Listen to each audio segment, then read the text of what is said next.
반갑습니다. 주식탐구생활 천지인입니다. 이번 시간에는 이번 주 글로벌 시장이 다 같이 급등락을 좀 하면서 변동성 확대장을 여전히 나타냈었는데요. 특히 파월 연준 의장이 미 상원 은행위원회에 출석해서 향후 재정적 지원을 받지 못한다면 미국인들의 하우스푸어가 크게 증가할 것이라고 경고했다는 소식에 대해서 생각해보는 시간을 갖도록 하겠습니다. 전일 전해졌던 뉴스를 우리가 살펴보면 파월 연준 의장이 미국인들이 대출금을 못 받고 집에서 쫓겨날 수도 있다. 과거 우리나라 하우스푸어 사태가 발생했던 그 시대를 생각하면 되겠죠. 지금 당장은 괜찮지만 추가 부양이 없다 그러면 향후에 대출금을 못 갚는 미국인들이 엄청나게 늘어날 것이라고 지금 경고를 하고 있는 겁니다. 지난 8월 발표된 모기지 금융에 대한 연체율을 우리가 살펴본다면 지금이 심각한 수준인지 아닌지 우리가 객관적으로 판단할 수가 있겠죠. 자, 미국의 모기지 지금 현황을 보시고 있습니다. 연체율이 압류가 되지 않은 상황에서 30일 이상 연체된 것들이 6.88% 수준입니다. 전년 대비해서 무려 99.2%나 늘어났어요. 이것이 이제 8월 20일째 나온 내용인데 보시다시피 1년 동안 쭉 비슷한 연체율이 있다가 노딱 사태로 인해서 4월 달부터 급증하는 모습을 보여줬고요. 5월 달에 일단 정점을 찍고 조금은 이제 소강 상태입니다. 그렇지만 여전히 지금 높은 연체율을 보여주고 있고요. 압류가 되지 않은 30일 이상 연체율 보면 367만 9천 건입니다. 역시 작년 대비해서 많이 올랐죠. 그래도 정점 찍고 조금 소강 상태. 그런데 우려스러운 것은 지금 90일 이상 연체되고 있는 상황입니다. 압류가 되지 않은 건수가 236만 6천 건인데 보시다시피 가파르게 지금 올라가고 있고 지금이 이제 정점인 거예요. 더 늘어날 가능성도 얼마든지 있다라고 지금 연준 의장은 보고 있는 거고요. 30일 이상 연체된 것 중에서 지금 압류가 되어 있는 것들이 이렇게 계속 높은 수준을 유지하고 있습니다. 자, 이게 건수가 386만 7천 건이에요. 근데 지금 압류가 되지 않은 건들이 앞으로 압류가 된다 그러면 어떻게 됐습니까? 급속도로 모기지에 대한 우려가 나타나게 되겠죠. 지금은 문제가 없지만 앞으로 이것이 재정적 지원 없이 수입원이 줄어들거나 수입원이 없어지는 그런 미국인들이 증가한다면 결국 이 모기지 쪽에서 큰일이 발생할 수도 있다라고 지금 파월 의장은 경고를 하고 있습니다. 자, 30년 모기지 채권의 금리 현상을 좀 볼게요. 보시다시피 지금 금리는 계속 낮은 방향을 향해서 가고 있기 때문에 금리에 대한 부담은 없습니다. 결국 기업 부도라든지 파산 그리고 일자리 문제 때문에 수익의 감소가 가장 큰 위험 요소가 될 수 있다는 거죠. 미국의 10년 만기 국채의 금리 수준도 좀 보시게 되면 자, 지난번에 안전자산 선호 심리가 급격히 증가하면서 금리가 급속도로 하향했다가 이 하향 금리에서 더 큰 위기가 올지도 모른다는 생각에 아주 그냥 현금화 하자 그래서 이 국채 금리가도 급등한 적이 있죠. 이 3월 달에 기억이 나실 겁니다. 자, 그리고 나서 6월 달에 한번 발작을 했었고요.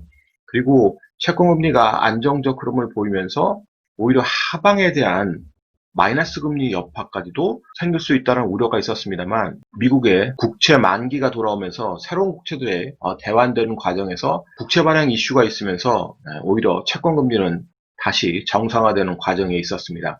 자, 그리고 나서 9월 달 들어서는 상방에서 옆으로 횡보하면서 머물고 있죠. 지금 10년 만기 채권 수준이 0.656% 수준에 유지를 하고 있는데 금리가 특별하게 더 가파르게 위로 튀든 아래로 튀든 변동성이 굉장히 커진다거나 그런다면 시장은 또 리스크 요인으로 작용할 가능성이 많이 있습니다. 그래서 지금 이 수렴 과정에서 어느 방향으로 튀는지 튀어도 급속도로 튀는지 보실 필요가 있고요. 달러 인덱스가 지난번에 급등했던 그 자리, 자, 여기 저점을 찍고 달러 지수의 흐름이 급등했던 적이 있죠. 다 3월에 급락 시장에서 여러분들이 다 겪어보셨을 겁니다.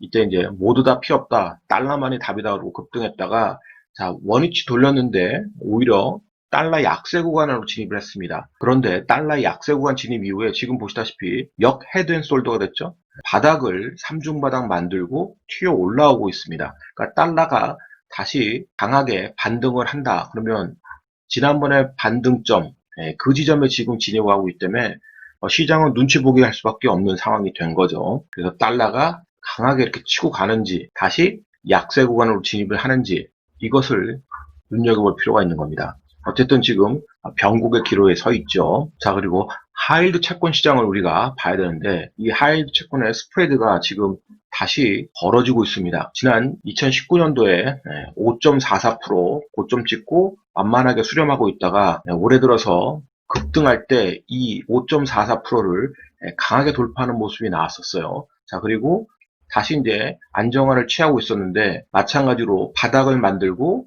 올라오고 있는 과정입니다. 그리고 지난번에 중요한 포인트였던 5.44포인트. 자, 이 5.44%를 지금 넘어섰기 때문에 일단은 하이힐드 시장에서도 약간의 위험 신호가 나오고 있는 과정인 거예요. 지수는 그만큼 떠서 올라갔고, 특히 테크도 중심으로 뭐 버블이네 아니네 말도 많고 탈도 많았습니다만 유동성의 힘으로 쭉 올라갔는데 그 유동성이 지금 멈춰버리는 그런 상황이 나올 수 있다는 소리입니다.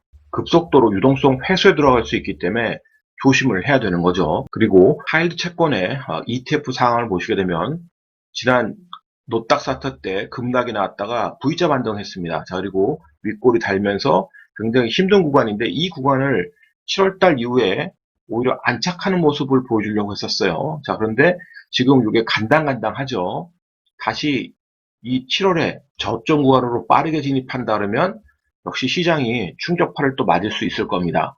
연준은 계속해서 연준이 할 수 있는 통화 정책은 뭐든지 다 하겠다라고 얘기를 하고 있고 지난번 FOMC 회의에서도 계속 밝힌 바가 있죠. 금리도 쭉 동결할 것이고 수단과 방법을 가리지 않겠다라고 계속해서 선을 했기 때문에 연준의 스탠스는 그대로 유지가 됩니다. 이 7조 달러까지 급증했던 연준의 대체대표가 살짝 줄어드는가 싶더니 다시 올라오는 모습을 보여주고 있죠. 그러니까 여기서 급속도로 더 늘어나지는 않지만 연준이 급하게 또 물량을 줄이지 않고 지금도 7조대를 이렇게 유지를 하고 있습니다. 결국 시장에서는 연준이 통화정책을 일드 커브 컨트롤을 하든지 안 그러면은 더 많은 유동성을 뿌리든지 연준이 할 수 있는 것은 뭐든지 다 할 수 있다 그랬으니까 그것을 실행하도록 자꾸 발작 증세를 만들려고 하는 거고요. 연준 의장이 FOMC 회의에서도 강조했듯이 재정 정책이 중요하다고 계속 언급을 했습니다. 그런데 이번에도 이번 주에 미국 민주당이 1조 달러가량을 줄여서 2조 4천억 달러의 경기부양책 법안을 준비를 했습니다. 자, 이 소식이 나오고 지금 주말에 반등이 또 시도가 된 거예요. 백악관은 최대 1조 5천억 달러 수준을 요구하고 있고 공화당은 훨씬 더 적습니다. 5천억 달러 수준을 요구하고 있기 때문에 여전히 민주당하고의 부양책에 대한 괴리차가 커서 협상 타결이 쉽지만은 않을 것으로 보여져요. 이미 3월에는 완전히 시장이 다 초토화되려고 하니까 그때 2조 3천억 달러를 부랴부랴 승인을 했었습니다. 하지만 지금 상황은 그때보다 좋아지고 있다라고 판단하고 있기 때문에 공화당의 입장에서는 민주당보다 적은 규모로 부양책을 내려고 하고 있는 거죠. 그래서 백악관, 공화당, 또 민주당 이렇게 3자가 다 부양책에 대한 괴리차가 크기 때문에 다음 주에 또 하원에서 이런 표결을 준비하고 있는데 앞으로 하원에서 이게 표결이 된다 그래도 쉽지만은 않은 상황이 계속 전개가 될 것으로 보입니다. 그러면 이것이 또 극적으로 타결이 되기 위해서는 어떻게 해야 되겠습니까? 결국 시장이 크게 발작을 일으켜서 니네 손 안 쓰면 시장 죽는다라고 시장이 협박을 하지 않으면 시장의 세력들이 협박을 하지 않는다 그러면 쉽지만은 않은 상황이 될 거예요. 그래서 지금 만약에 포트폴리오를 많이 채워놓고 있다. 현금 비중 관리가 안 되어 있는 분들은 상당히 조심할 필요가 있는 거고요. 현금 비중이 잘 관리가 되어 있는 분들은 오히려 기다렸다가 경기부양책이 결정된 이후에 접근해도 늦지 않고요. 만약 경기부양책이 계속해서 질질 끌려가면서 시장의 변동성이 확대되고 시장 발전이 더 커지는 구간이 나온다면 싸게 살 수 있는 기회를 또 얻게 되겠죠. 국내 상황 같은 경우도 큰 손들의 세금 문제 때문에 이제는 발을 좀 빼려고 할 겁니다. 세력들도 비중을 좀 조절을 하려고 할 거고요. 그래서 국내 시장도 반등이 나오면 여러분들이 포트를 많이 채워놓고 있는 분들은 비중을 잘 조절을 하셔야 될 거고요. 지금 뭐 3억 원 이슈가 계속 나오고 있죠. 대주주 요건. 그 3억 원 요건뿐만이 아니라 10억이라 그래도 어쨌든 간에 세력들의 입장에서 부담이 될 수밖에 없습니다. 그래서 미증시의 반등이 나오면서 국내 증시도 반등이 나온다면 여러분들이 적정하게 비중 조절로 대응을 잘 해놔야 나중에 더 좋은 기회를 잡을 수 있을 겁니다. 특히 지금 장세는 펀드멘털이 아닌 100% 유동성에 의한 장세이기 때문에 유동성이 조금만 경색돼도 시장은 크게 변동성을 만들어낼 수 있습니다. 그리고 유동성이 계속 유입이 되고 머무르고 확대되려면 시장이 원하는 조치가 나와줘야 되겠죠. 그럼 시장이 원하는 조치가 나오지 않는다면 시장은 그것을 끌어내기 위해서 세력들이 계속 발작 현상을 만들어낼 수 있다는 겁니다. 그래서 이번에 저 파월 의장의 하우스 푸어 발언을 예의주시하실 필요가 있는 거예요. 그래서 새로운 경기부양책이 과연 협의가 잘 이루어지는지 지속적으로 추적할 필요가 있습니다. 오늘자 한 줄 요약. 시장의 협박에 주목할 필요가 있다. 이 영상이 도움이 됐었다면 좋아요, 구독하기 부탁드리고요. 저는 다음 시간에 또 뵙도록 하겠습니다. 고맙습니다. 전지인이었습니다.